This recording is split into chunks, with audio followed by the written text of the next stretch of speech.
Your dog looks up at you. You smile. It wags its tail. Pure love. Now take that same smile into a forest. A wolf sees it. It doesn't see warmth. It sees teeth. It runs. Same face. Opposite reaction. Why? To us, a face is an open book.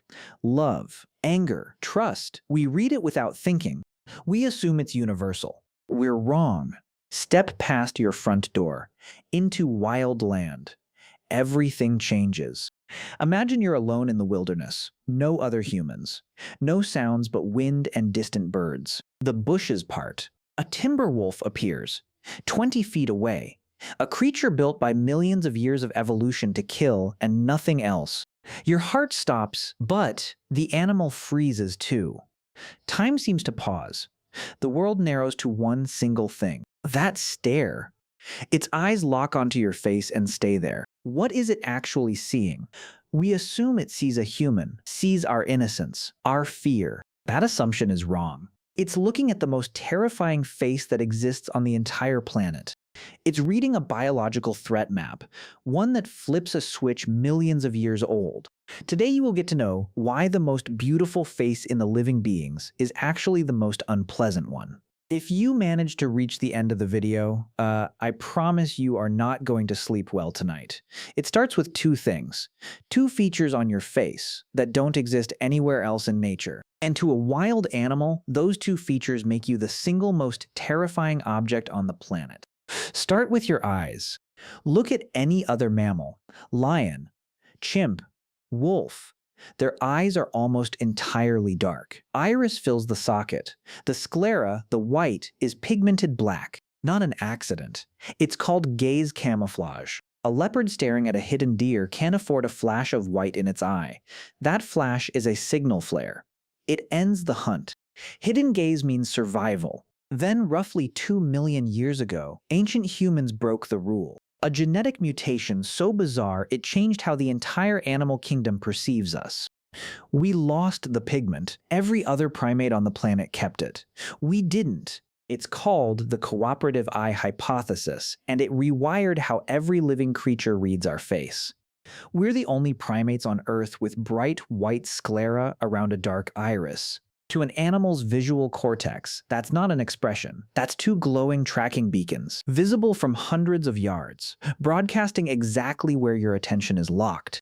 Your face isn't just a face to them. It's a radar that says, this creature hunts with precision. Now add the geometry. Prey animals, deer, rabbits, zebras, have eyes on the sides of their skulls, near 360-degree vision, built to scan for danger while grazing.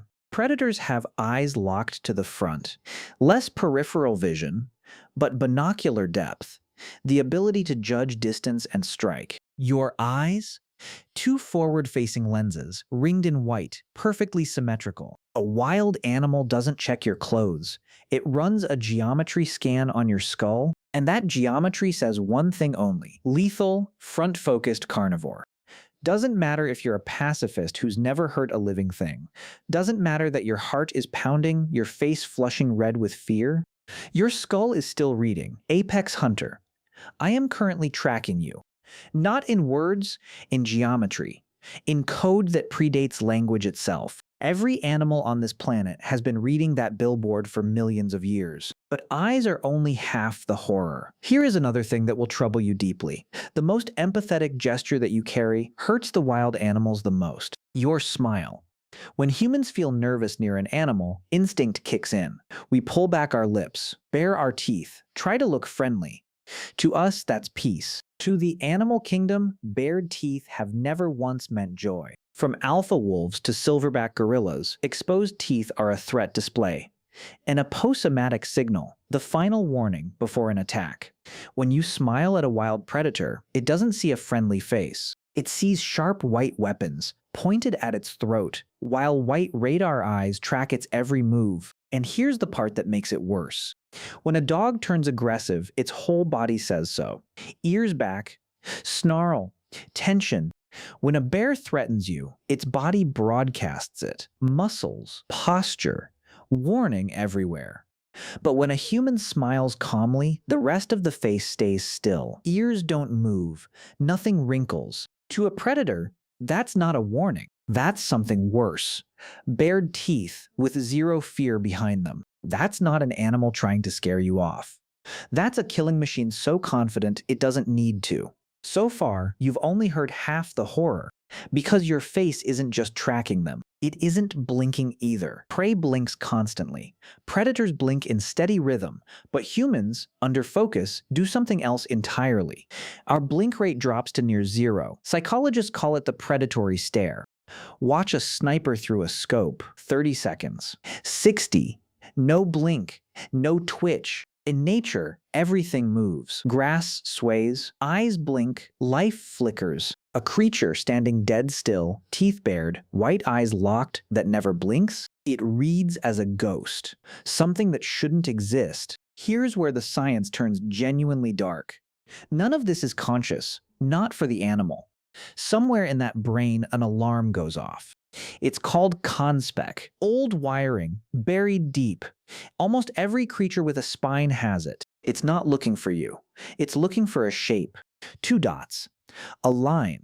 Stacked top-heavy.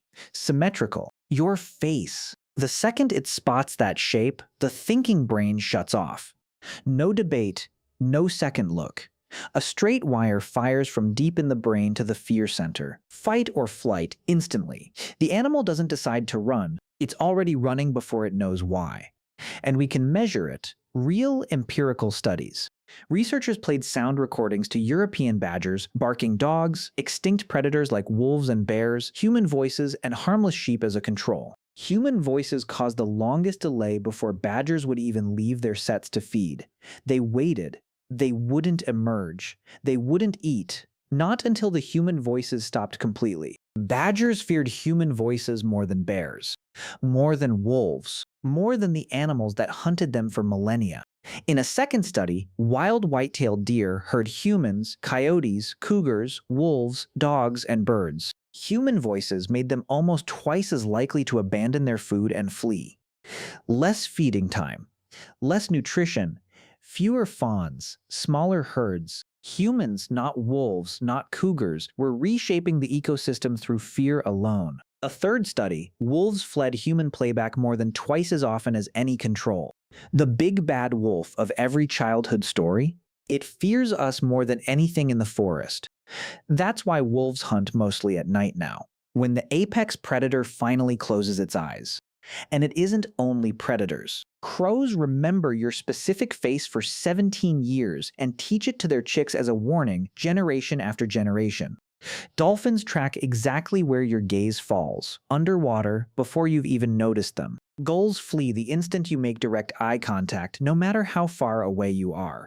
Lizards sprint 43% farther when you simply look at them compared to when you look away. Birds, mammals, reptiles, every branch of the animal kingdom, same verdict. Terror. So here's the truth we've buried under mirrors and skincare and filters. We spend our whole lives trying to make this face beautiful, approachable. We see beauty. Look again. The bright white circling your iris, the forward lock of your pupils, the blade shape of your teeth when you smile.